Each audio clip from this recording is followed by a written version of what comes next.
All right, so today we're going deep on Alex Jones and how his approach has, well, kind of shifted over time. We've got this excerpt from his show. It's called France Verge of Civil War. Alex Jones apologizes. 2.11.mp3. Interesting choice, right? I mean, we're not just looking at any segment here. This one has him actually apologizing for some past stuff, which is pretty unusual for him. Yeah, no, that's exactly what caught my eye too. So what we're trying to figure out in this deep dive is what this particular excerpt tells us about, like how Jones connects with his audience and how his tactics might be, changing. Exactly, especially given, well, the whole evolving media landscape and all the scrutiny he's been under. Okay, so let's just jump right in. Right off the bat, you hear him using the phrase civil war a lot, and not just about France. He talks about America's civil war against globalism. What's he doing there? Is this just classic Jones or something more? I mean, it's definitely his style, that's for sure. But I think it's also worth thinking about the specific anxieties he's tapping into. Like economic collapse, losing control, societal upheaval, all that. When he says civil war, he's not just describing something, right? He's really amping up those fears. And he's positioning himself as the one who gets the threat and, importantly, knows how to fight it. So it's about creating a sense of urgency, like everything's about to fall apart. Yeah, exactly. That urgency makes people way more open to what he's saying, more likely to accept his solutions, even if they're, well, pretty radical. You mentioned earlier that Jones actually apologizes in this thing. I mean, that's not something you'd expect from him, right? Is this a calculated move, or is he actually feeling the heat? It's a good question. He even mentions Spin Magazine calling him a bootlicker for supporting Trump, so he's definitely aware of the criticism. So yeah, maybe the apology is a way to soften his image a bit, make him seem more reasonable to, a wider audience, maybe even deflect some of that heat. But it's weird though, right? Because the apology seems to clash with another big part of the segment, which is him totally defending Trump. How does that fit into all of this? Okay, so by framing Trump as anti-establishment because established institutions oppose him, Jones is playing this kind of clever rhetorical game. It's a classic ad hominem thing, right? Where you try to discredit someone's argument by attacking them, not their actual points. And this really pushes that us versus them idea that he loves. So instead of actually dealing with the criticisms, he's just saying they're coming from the enemy. Exactly. It's effective because it takes a complex issue and oversimplifies it. And it lets him avoid addressing, inconvenient truths or anything that contradicts him. And by linking himself to Trump, he's tapping into a ready-made base of support and maybe even growing it. But wouldn't aligning himself with one specific politician, like actually naming names, wouldn't that also risk alienating some of his followers? For sure. It's definitely a calculated risk. He might turn off the people who are like totally disillusioned with politics altogether, or the ones who see Trump as part of the problem, not the solution. So is this a sign that he's like desperate? Is he scrambling to stay relevant as the media landscape shifts? Or is this a calculated move to, I don't know, maybe tap into a whole new audience? What in this excerpt gives us a clue? Well, there's this part where he talks about feeling held back and says he's making an effort to be more, measured in what he says.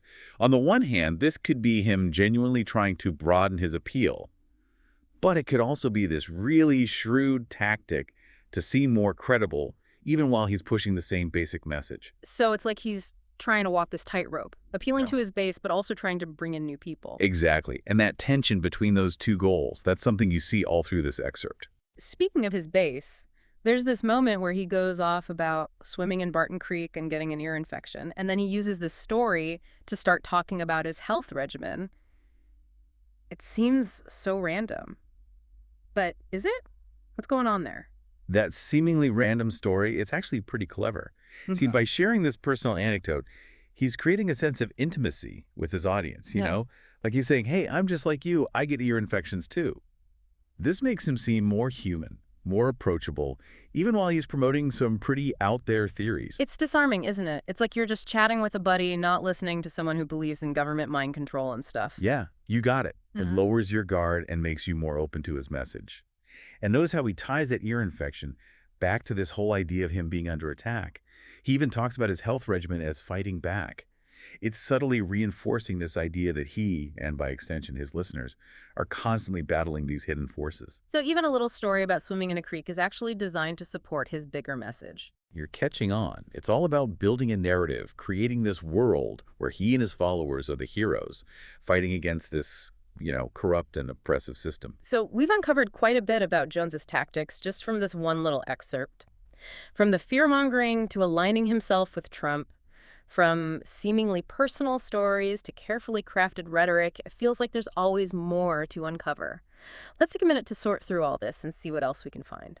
It really is amazing how he brings all these seemingly random elements together. The Civil War talk, the apology, the Trump thing, even that personal health stuff. They all fit into his worldview. Like he's putting together a puzzle, carefully picking each piece to create this, overall picture. Exactly. And that picture, well, it's designed to appeal to a very specific group. People who feel, I don't know, disenfranchised, maybe distrustful of the mainstream, and perhaps even kind of alienated from like traditional power structures. That reminds me, he keeps using the word establishment over and over in this segment. Critics are establishment, the media is establishment, anyone who disagrees with him basically gets lumped into that category. What's the strategy there, and how does it work on his listeners? Oh, that's a great point. It's a classic tactic called a false dilemma. By constantly framing the debate as us versus them, he creates this really simplified view of the world. Black and white, right? Like there's only one right side, and it's his side. So he's shutting down any kind of nuanced discussion or critical thinking, basically. You're either with him or against him. Exactly. And for people who already feel like outsiders, that us versus them thing can be incredibly powerful. It makes them feel like they belong, like they're part of this special group that sees the truth everyone else is missing. And that makes them more likely to buy into his claims, even if they're, well, pretty out there. Right. It plays on this basic human need for certainty and belonging. The world can feel really chaotic and confusing, and Jones offers these simple explanations, this clear sense of identity. We're the good guys, they're the bad guys, and here's how we fight back. But we've also seen him, hint that he might be trying to reach a wider audience, go beyond just preaching to the choir, so to speak, like with the apology and aligning himself with Trump. Can he really do both? That's what makes this so interesting. It's like he wants to have his cake and eat it too. Keep his core audience, but also attract new people who might be turned off by his, shall we say, more extreme stuff. A balancing act. Totally. Yeah. And a risky one, for sure. He could end up alienating both groups by trying to please everyone. When you think about the media landscape these days, with social media and these echo chambers we all seem to find ourselves in, it's not surprising that conspiracy theories are gaining traction. What is it about people like Jones that lets them tap into those anxieties and spread their message so effectively? Well, there are a few things at play. First, there's the charisma factor. Jones is a really good communicator. He's engaging, he's funny, he's passionate. And that passion, it can be contagious, even if you don't agree with everything he says. He knows how to connect with people on an emotional level, and that's incredibly persuasive. It's not just information, it's a performance. Exactly.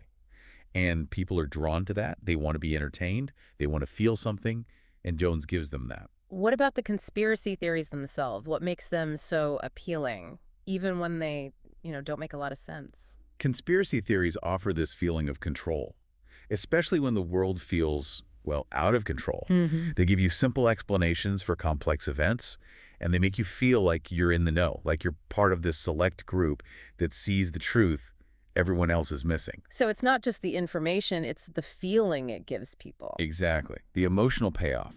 We've spent a lot of time talking about Jones's tactics and all that, but I think we need to acknowledge the potential harm that can come from these narratives. I mean, people have been hurt, even killed, because of conspiracy theories. Yeah, for sure. It's not just harmless fun. These ideas can have real consequences. And we need to remember that. So how do we protect ourselves? How do we avoid falling down these rabbit holes and, getting sucked into these harmful ideas? It starts with critical thinking. Question everything. Don't just take something at face value because someone with a big personality is telling you it's true.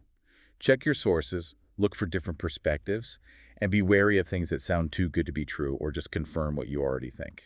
So it's about being engaged with the information, not just passively consuming it. Right on. You're responsible for what you take in and what you believe.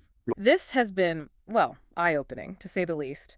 We've broken down Jones's rhetoric, talked about why conspiracy theories are so appealing, and even started to think about how we can protect ourselves from misinformation. But I feel like there's still more to talk about. What's next?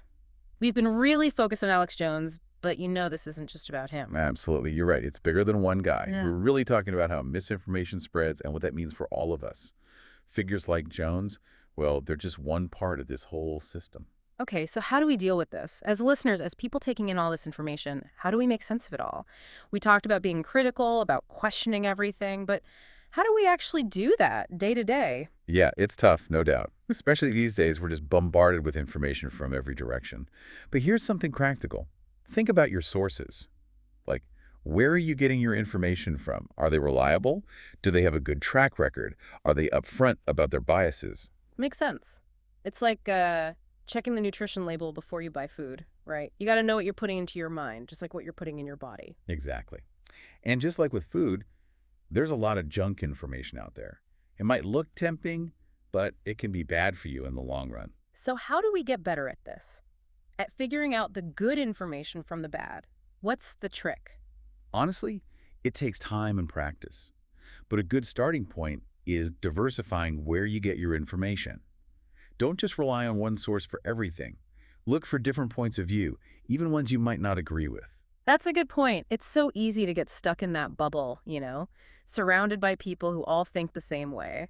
But that can really warp your perspective. Right. We have to get out of our comfort zone sometimes and see things from different angles, even if it makes us a little uncomfortable. That's how we grow, how we learn. And social media, it's like a breeding ground for this stuff. How do we use it without getting sucked in?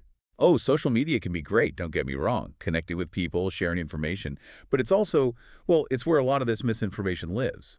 So be skeptical. Don't share something just because it makes you feel something or because it fits your worldview. Take a minute to fact check things. Look at who's sharing it. Like, we have to be our own fact checkers these days. Yeah, pretty much. We can't rely on like algorithms or platforms to sort through it all for us. We've got to step up and develop those critical thinking skills on our own. So, in a way, this whole conversation about Alex Jones, it's really a smaller part of a much bigger issue. This need to be savvy with media, to think critically, to be responsible with how we consume information, especially in a world that's, well, pretty complex and confusing. I think that's a great takeaway. And it might seem like a lot, but it's also kind of empowering. We have the power to decide what we believe in, to shape how we understand the world around us. And that's really what this whole deep dive has been about, trying to give you the tools to navigate all of this with more confidence and, make good judgments. Exactly. Keep asking those questions. Challenge what you think you know. Keep digging deeper into the things that shape your worldview. Because in the end, knowledge is power. The more we know, the better we can understand the world and make decisions based on, truth and logic. That's what the deep dive is all about, helping you become more informed, more engaged citizens. Thanks for being here with us. And until next time, keep exploring, keep questioning, and keep those critical thinking skills sharp.